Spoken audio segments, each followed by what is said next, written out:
version of their rescue comp. With the Minotaur, with the Rafaela, I don't think it will be enough to curb the aggression of RRQ HOSHI.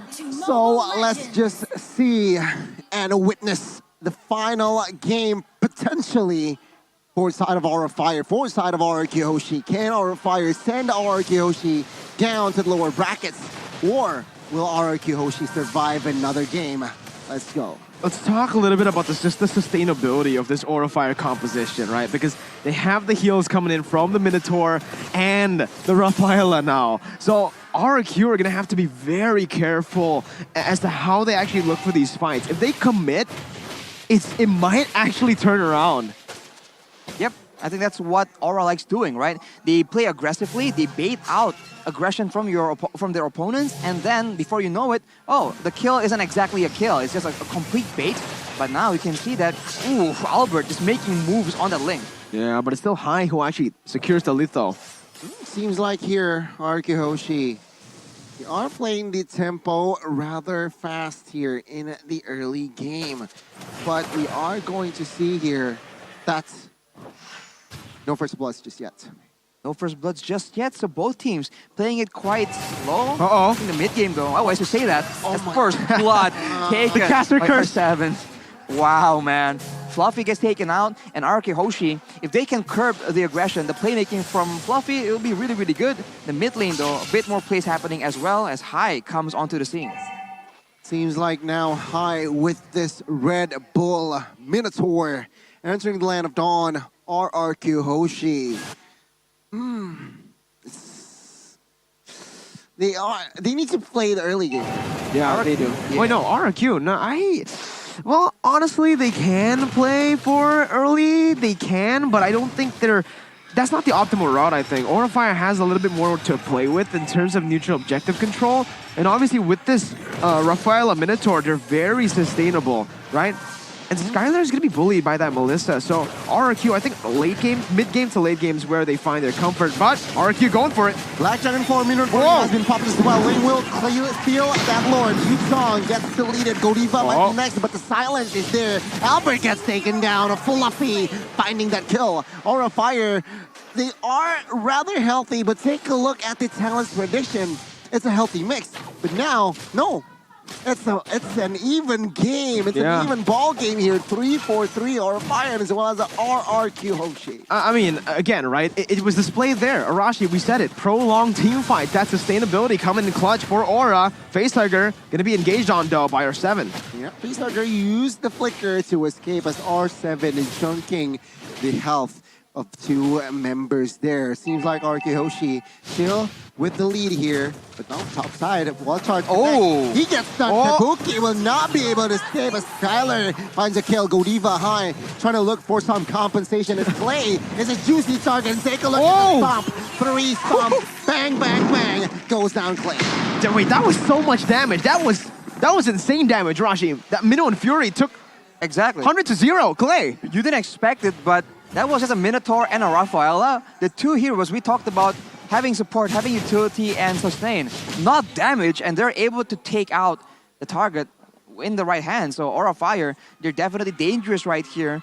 But for RRQ, I think they can actually get a bit of a head, but they have to make sure that they have enough damage. Because early on, they were able to actually survive with the Cult Altar, but the members of Aura Fire, they just were taking too little damage to actually feel threatened. So in the mid-game, after a few items, I feel like RRQ HOSHI can step up the tempo unless they fall behind to the aggression from Aura Fire. 3v2, bot side, RRQ, they do not want business. And it seems like here, RRQ HOSHI, they are somehow holding their ground very, very well. Yeah, it's...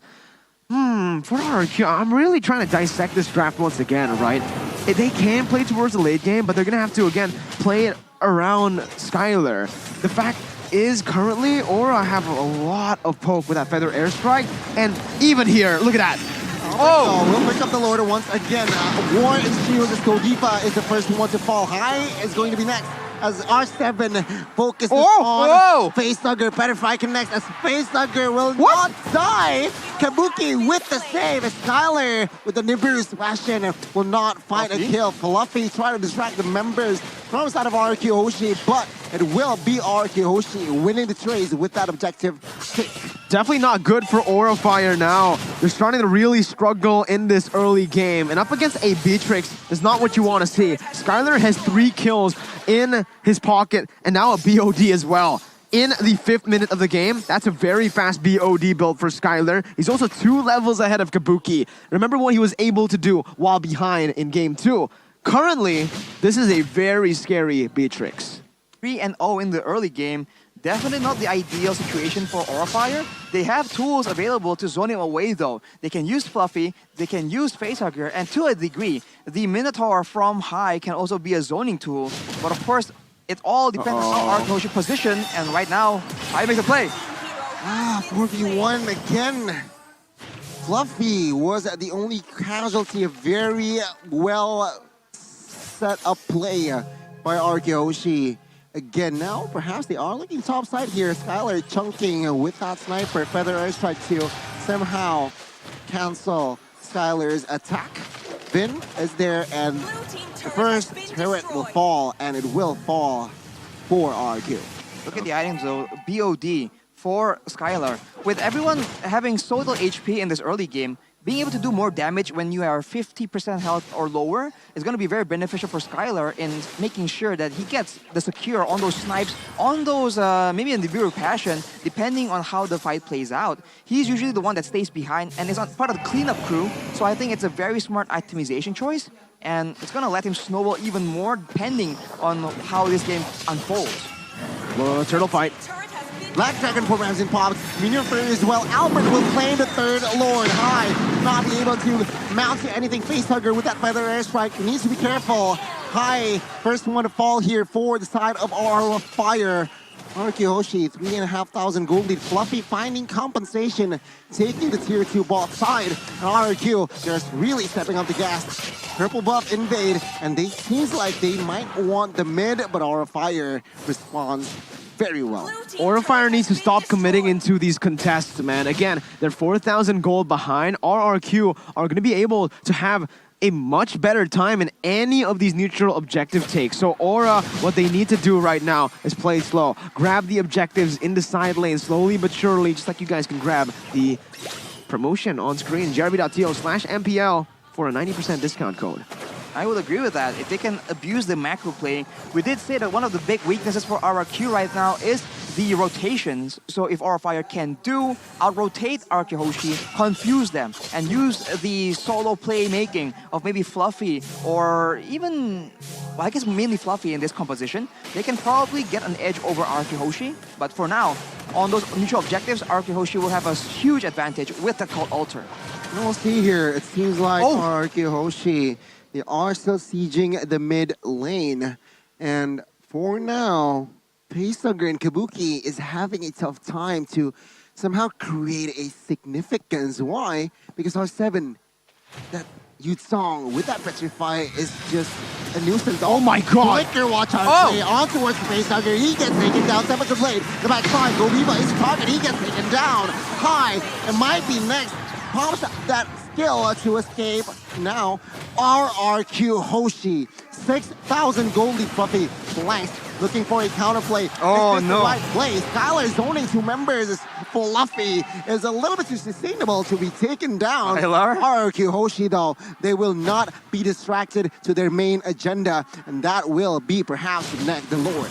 Yeah, it's looking like a free Lord, and that collapse was just absolutely beautiful. RRQ, you know they were waiting for the exact moment where Facehugger pops that feathered airstrike. A clean Lord and a clean game from RRQ HOSHI, currently in game number 3. 7,000 gold lead for them. It's really difficult to see Aura Fire coming back in this game. It was a very decisive dive towards Facehugger, and before you know it, I even kind of missed it, and when I just noticed he was getting dove on, he is gone. So everyone on RRQ HOSHI is on the same page, and look at that burst, man.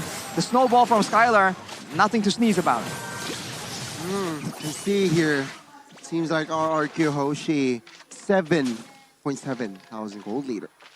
Yeah, with this gold lead again, they have a Beatrix, and when you have a Beatrix who's this ahead currently, you can just go for the sieges like this with the Renner out of turret range, and they're using this so well. My god, Skylar almost gets taken down, and Vin is going to be looking for the re-engage here. Well, charge connect onto his high. No follow-up damage just yet as RRQ HOSHI looks for a re-engage. Fluffy might be next, but with the help of Rafaela, he actually escapes. Minotary here next on four, but no clear damage as well. Oh! But take a look at the sniper connecting on towards Kabuki. Baser number 1 here, top side, looks for a collapse. Not just yet, but there you go, RRQ HOSHI claiming the first base turret. RRQ HOSHI still sieging his aura fire. Slowly but surely, they are behind on deficit here. 10,000 gold lead. Once again, RRQ HOSHI still very strong. Oh, they went in. Oh my god. For restyling, flexing on that link. That was just an ego dive, right? That was for the crowd. That was an entertainment thing. Albert had no intentions to kill. He just 100% intention to style. That is so unnecessary. He has the Berserker's Fury and then his battle as well. So the burst damage is very much solid from Albert. And so for Aura Fire, we see that Facehugger, he goes for more damage here with a Clock of Destiny and Latin Truncheon. The mana scaling will help him out doing more burst damage, but without any defensive options, it might be too difficult. We did see how easily he got taken out earlier, so that's a bit of a concern. And for Skylar, he has the Heart's Claws as well, so unless there's a big amount of burst damage, he needs to be assassinated, and because he will also sustain any kind of damage right now. Just difficult, right? Like right now, if you're looking at Aura Fire, what they can rely on is the Farsa and the Melissa in the late stages of the game, but the Feathered Airstrike just has never been, it's always been punished. Every time you pop that Feathered Airstrike, you're always punished if you're Facehugger. At this point, even if you go for the Winter's Truncheon, there's not much you can do, right? You can negate a little bit of that engage for a bit, but the poke and the dive is still going to come through in the end. That's exactly the point. For Facehugger though, he's also not exactly ahead, right? His roams in the early game hasn't really been as successful, so he is not a huge threat. We saw that Skylar is able to take 1 or 2 balls from the Feather Airstrike with relative ease. And now you can see a snipe coming in high is getting tanky enough to withstand that damage, but of course, that's only 1 shot. In a team fight, you're going to be taking a lot more than that. Facehugger is the one set to actually clear up that top side. Again, this is going to be an advantage for RRQ HOSHI. They can use that top side wave as Aura is going to be looking for an opening right now. Yep. Rage is full, and RRQ HOSHI actually looks for a fight. It's as the Lord will be taken down by Albert with no problem. Fluffy. And to the back side. Is this the right call here? Whoa! Charge connects onto it still, and it seems like now Aura Fire, the situation has been bad towards as RRQ. With the Shadow Stampede, pulls back Fluffy Immortal Pulse as well as 3 members officially down. RRQ HOSHI, they are angry in the 3rd game, and the Kings of Kings, they are back. The crowd is going wild. RRQ now set to win this game with the Lord marching in the top side. 2 members, Kabuki and Facehugger, can they do it? RRQ HOSHI, it seems like they are a little bit too strong. Faced a little bit too exposed. RRQ HOSHI forced a game 4, ladies and gentlemen. 2-1 is the scoreline as Aura Fire is going to face a game 4. MPL Arena has come back to life after Aura silenced them 2 games in a row. The RRQ Kingdom, they have not given up. That's crazy, man. The crowd erupts. Their team has beat the odds, but it's only the beginning of their comeback. They have to replicate the same success 2 more times if they want to show to the fans of Aura Fire that now we are absolutely better. The job is not done here, ladies and gentlemen. They are still behind by points, but step by step, RRQ